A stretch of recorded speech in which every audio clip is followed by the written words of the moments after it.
विद्यार्थी मित्रांनो, आज शेवटचा दिवस आहे. आज या दिवसात जे करायचंय ते परफेक्ट करायचंय. पण स्ट्रॅटेजी पण बेस्ट असली पाहिजे ना.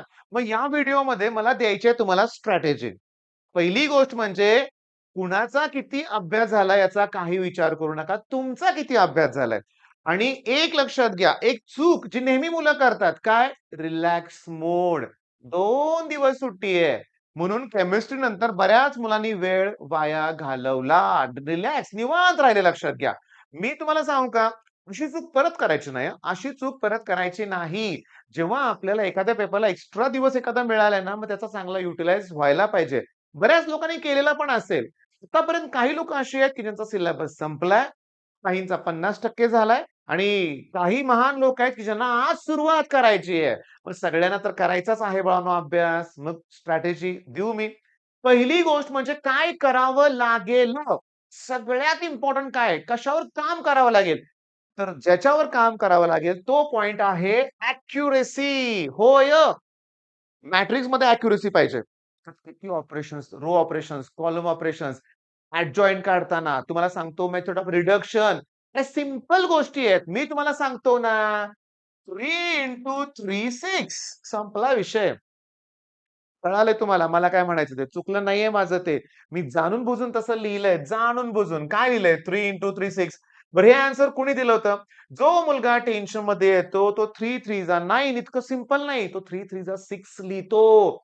हे मॅट्रिक्समध्ये कुठं? Line, plane, vector, A B bar काढायचंय. बी बार मायनस ए बार करायचंय. मग आय-जे-के चे कोएफिशियंट 3 वेळा मायनस करायचंय. डिटर्मिनंट काढायचंय. या सगळ्या ठिकाणी लागते ॲक्युरसी. मग ही ॲक्युरसी पाहिजे. पहिल्या याच्यावर काम करावं लागेल.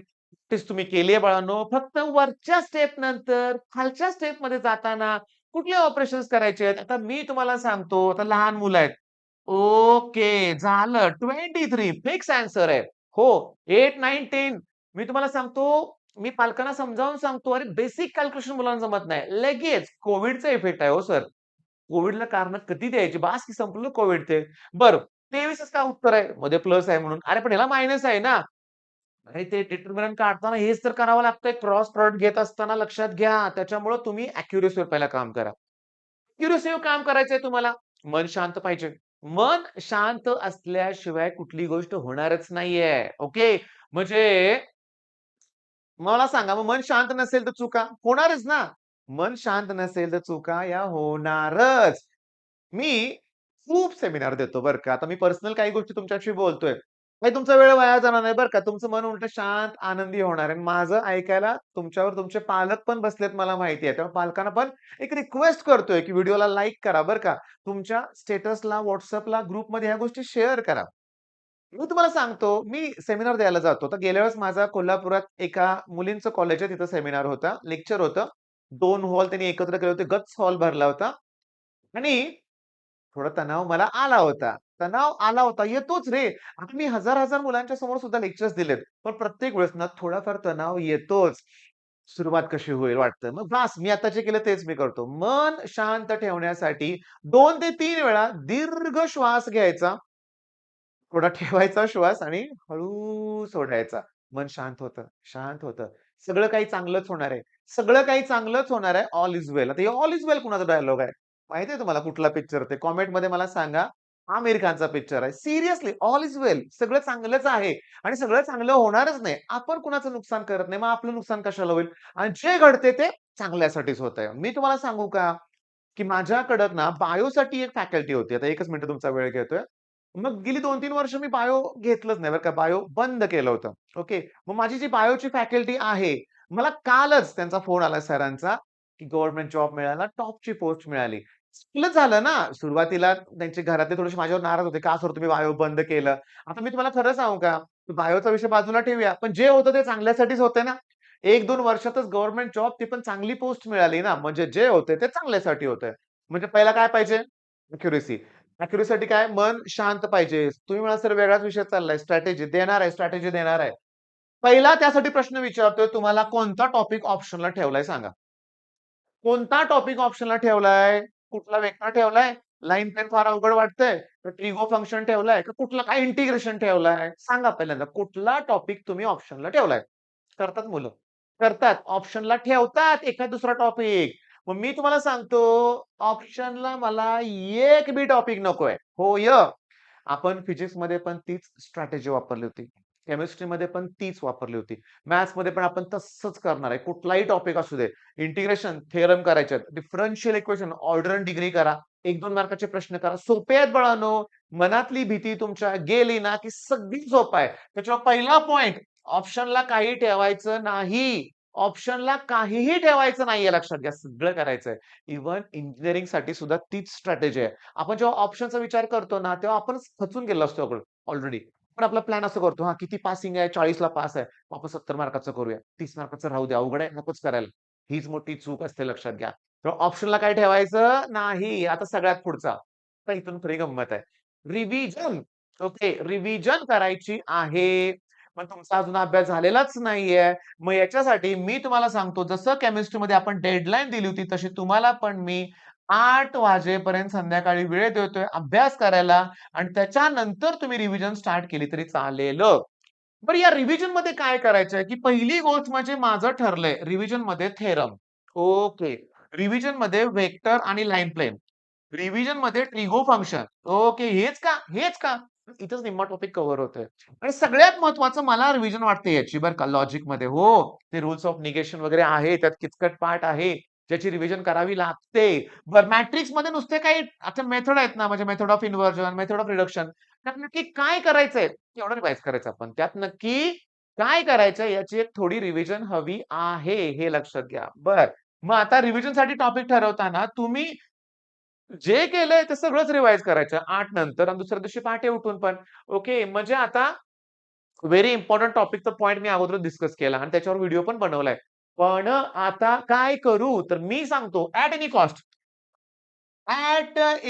कॉस्ट तुम्हाला आपल्या चॅनलची प्लेलिस्ट बघायची आहे. सुरुवात करायची ॲप्लिकेशन ऑफ डेरिव्हेटिव्ह पासून. सगळे व्हिडिओ बघायचे.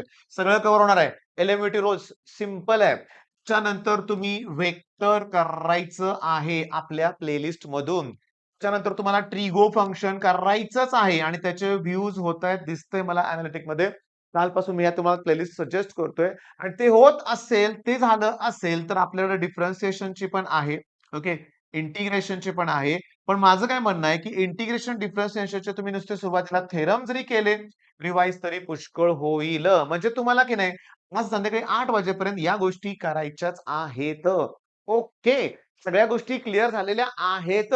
इम्पोर्टंट टॉपिक आहे ते अगदी फुल प्रूफ करायचेत म्हणूया आपण. ॲप्लिकेशन ऑफ इंटिग्रेशन पण करा रे बाळांनो. एवढा अवघड टॉपिक नाहीये ॲप्लिकेशन ऑफ इंटिग्रेशन. आता इथून खरीच खरी गंमत आहे सांगतो. इथून खरी गंमत आहे. कुठला सेक्शन सगळ्यात इम्पोर्टंट आहे सांगू का? मला section A plus B important वाटतायत. कारण या ए आणि बी मध्ये जवळ-जवळ मला 36 मार्काचे सोपे क्वेश्चन दिसतायत. 2-2 मार्काचे. मला सेक्शन डी इतका इम्पोर्टंट वाटतोय का? त्याच्यात फिक्स क्वेशन्स आहेत. इंटिग्रेशनचा थेरम, डिफरन्शिएशन थेरम, त्याच्यानंतर ट्रिगो फंक्शनचे एखादं थेरम, वेक्टर मधलं एखादं थेरम फिक्स क्वेशन आहेत. मेथड मॅट्रिक्समध्ये पुन्हा लॉजिक मधले ट्रुथ टेबल किंवा स्विचिंग सर्किट फिक्स आहेत लक्षात घ्या. इथं क्वेशन हे फिक्स आहेत हे समजून घ्या. त्यामुळे आता उरला कुठला सेक्शन सी. नाही का इम्पोर्टंट सेक्शन सी? आहे ना. सेक्शन सी सुद्धा तेवढाच इम्पोर्टंट आहे. खूप छान लक्षात घ्या. सेक्शन सी खूप इम्पोर्टंट आहे बरं का. खूप छान का म्हणलं? मेसेज येतात तुमचे बरं का. मी माझा मेसेज बघायला दिला आता. तुमचे कॉन्स्टंटली मेसेज येतायत. WhatsAppवर येतायत. त्याचबरोबर ॲपवर येतायत आणि तुमचा रिस्पॉन्स खूप छान मिळतोय. मग आता तरी मी तुम्हाला सांगतो, तरी तुमचं टार्गेट काय आहे मला सांगा? तुमचं टार्गेट काय आहे? ऑब्व्हियसली तुमचं टार्गेट आहे 80 आउट ऑफ 80. 80 पैकी 80 मार्क पाडणं हे आपलं टार्गेट आहे. सर होईल का अचीव्ह? करायचंय अचीव्ह. होईल का? जमेल का? हं, करायचं आहे. शब्द बदलायचे आहेत, विचार बदलायचे आहेत. मग या टार्गेटला अचीव्ह करण्यापासून कोणी आपल्याला रोखू शकत नाही, जर आज दिवसभर प्लॅन केला तर. तर काय राहिलं याचं टेन्शन नाही. कसं कव्हर करता येईल हे तुम्ही ठरवा. दुपारी विनाकारण मोठी झोप घेऊ नका. विनाकारण मोठी झोप घेऊ नका. थोडीफार रेस्ट घ्या. रात्री जास्त जागायचं नाहीये आज. कारण 21 तारखेनं उद्यापासूनच जोरात अभ्यासाला सुरुवात करायची आहे. 1 दिवसाचा गॅप नकोय आपण. तुम्ही म्हणाल, "सर कशी पेपर झालाय, आमचं बायो नाहीये, सीएसला 15 दिवस सुट्टी आहे. अहं, 21, 22, 23, 24 आणि हो, एवढा वेळ तुम्ही ऐकलाय, तर तुम्हाला माहितीये आपण बॅचेस लॉन्च केलेत. आता काही पालक ऐकतायत मला माहिती आहे, त्यांचे सगळ्यांचे कॉल मी रिसीव्ह करतोय. साताऱ्यात आमच्याकडे मुलींसाठी हॉस्टेल नाहीये. ओके. पण कोल्हापुरात हॉस्टेल नाहीये. पण कोल्हापुरात आम्ही एक छोटीशी बॅच आम्ही लॉन्च केलेली आहे ऑलरेडी. ऑफलाईन क्रॅश कोर्स आपला कोल्हापूरमध्ये सुद्धा अवेलेबल आहे. जिथं मी पर्सनली तुम्हाला भेटायला 25 तारखेला येणार आहे. लक्षात घ्या. चला पेपर होऊ दे. 25 फेब्रुवारी कोल्हापूर डन आहे आपलं आणि कोल्हापूरची बॅच 27 पासून सुरू होते. त्यामुळे तुम्ही कोल्हापूरचे असाल, तर या नंबरवर नक्की कॉल करून आमच्याशी कॉन्टॅक्ट करा. ओके. मग चला टार्गेट ठरलंय. अचीव्ह करायला सुरुवात करूया. दिवसभर मी जेवढे व्हिडिओ अपलोड करेन ते बघा आणि हो लिंक येत नाही ना, WhatsApp ग्रुपवर सगळे व्हिडिओ आम्ही शेअर करतो. जसा अपलोड केला की WhatsApp ग्रुपवर टाकतो. मग तुमच्या लक्षात येईल. ओके. मग चला ऑल द बेस्ट. पैकीच्या पैकी मार्क मिळवा. मिळवायचेच आहेत.